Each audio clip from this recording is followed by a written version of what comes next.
Ever notice how on the news, a really complicated, decades-long conflict gets boiled down to a 30-second soundbite? You know, a simple good guys versus bad guys story. It's neat, it's tidy, but it's almost never the real story. And the story of Abkhazia is a classic example of this. You've probably heard it framed as Georgia versus Russia, which, by the way, is a massive oversimplification, and it's basically wrong. Or maybe as a simple case of a breakaway region. But that's like starting a book on page 200. It misses the whole plot. To really get what's going on in Abkhazia, you have to rewind, not just to the fall of the Soviet Union, not even to the Russian Revolution. No, you have to go all the way back to the 1860s. Imagine your homeland, the place your family has lived for centuries, suddenly emptying out. That's what happened to the Abkhaz people. After a long, brutal war, the Russian Empire forcibly deported a huge part of the Abkhaz population, something like 80,000 people, maybe even more, all the way to the Ottoman Empire. This event, the Muhajirism, isn't just a historical footnote, it's a deep, foundational trauma for Abkhazians. It's their national ground zero. An event so devastating, it's only really comparable to the war they fought in the 1990s. It just completely changed the country, leaving huge areas of their homeland uninhabited. So, what happened to all that empty land? Well, the Russian imperial authorities saw an opportunity. They began to resettle the area, and a significant number of the new settlers were Georgians, mainly land-hungry peasants from the west of Georgia. Now, this wasn't just a few families looking for a new start. The process was actively encouraged by prominent Georgian intellectuals at the time who wrote articles openly arguing that Georgians would make the best colonizers for Abkhazia. Right away, a new tension begins to brew. It's no longer just about the Abkhaz versus the Russian Empire. It's now a conflict between Georgians and Abkhaz over land, resources, and identity. Fast forward to the Soviet era and things get even more complicated. For a brief, shining moment in the 1920s, Abkhazia was actually a full Soviet socialist republic, on an equal footing with Georgia. But then came Stalin, a Georgian, let's not forget, and his brutal chief of secret police, Lavrenti Beria, a Mingrelian Georgian. What happened next is seared into the Abkhaz memory. This period is often called the Stalin-Beria Terror. Abkhazia's status was downgraded, reducing it to an autonomous republic within Georgia, and then a systematic campaign of forced Georgianization began.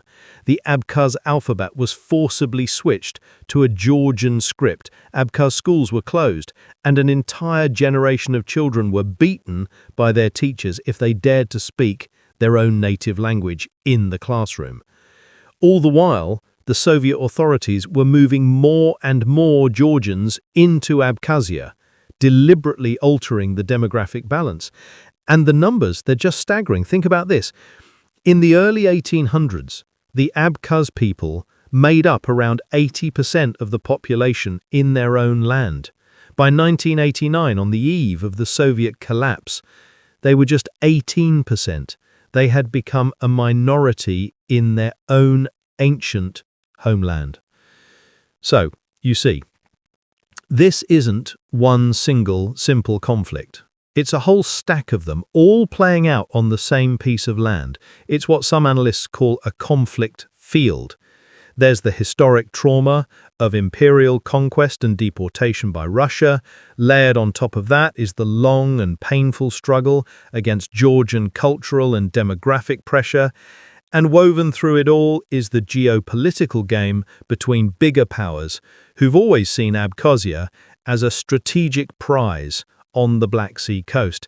Each era left behind a new layer of grievance, a new unhealed wound. When the Soviet Union finally collapsed, it didn't create a conflict, it just blew the lid off one that had been simmering for 150 years. So how on earth is the world supposed to help? I mean, you can't just slap a territorial integrity sticker on it and call it a day, because that completely ignores everything we've just talked about. It ignores the right of small nations to self-determination, a right that was granted to the former Soviet Unions but denied to the autonomous ones like Abkhazia.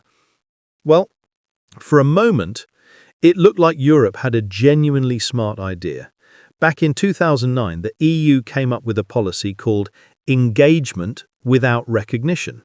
The idea was simple but brilliant. You don't have to officially recognize Abkhazia as an independent country, but you can, and you should, talk to them, engage with them. For Abkhazia, this felt like a lifeline after years of a punishing international blockade that followed the 1992-93 war. This was a chance to break out of total isolation. It meant the possibility of getting European expertise on things like building a fair judicial system, promoting good governance and strengthening democratic institutions, all the things a young, developing state desperately needs. Crucially, it was a path away from being solely dependent on Russia, a chance to diversify its connections to the wider world. But this idea of direct engagement, it really alarmed Georgia. They saw it correctly as something that would strengthen Abkhazia's independent position. So what did they do? They launched their own counter-strategy, and they called it the State Strategy on Occupied Territories, Engagement Through Cooperation. Sounds similar, doesn't it? But the devil was in the detail. The entire Georgian document was filled with language that was a complete non-starter for Abkhazians. Terms like occupied territories and puppet regimes. As the Abkhaz analyst Arda Inal-Ipa put it so perfectly in the title of her article, "Don't Call Us Occupied." Just think about it for a second. How can you have a genuine dialogue when the very first word out of your mouth denies the other side's entire reality, their decades of struggle, their very existence as a people with their own will?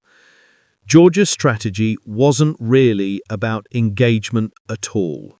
It was about reintegration.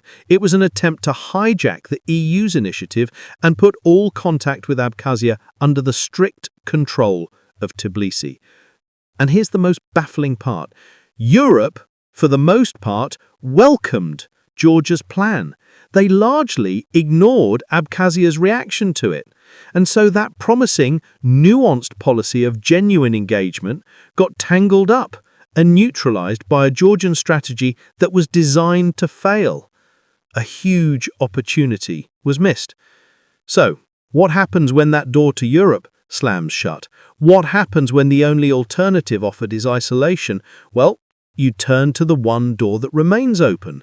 As the former Abkhaz foreign minister Sergei Shamba once put it, "The European states don't provide us with any alternative. They have closed all the doors to us. What should we do? Our ties with Russia solve practically all of our problems."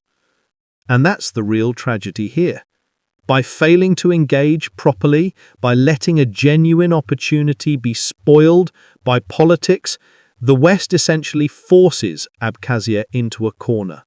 It reinforces the very dependency it so often claims to be worried about. And it leaves a small, proud nation with a long and painful history, still fighting to have its voice heard, still waiting for the world to finally look beyond the headlines and understand the real story. Well, that's where change begins. It starts with listening, so thank you for taking the time to do just that today. If you want to go deeper, to hear more of these voices and perspectives that are so often ignored, you can find a wealth of information, articles, and personal accounts at abkhazworld.com. Thanks again for joining me.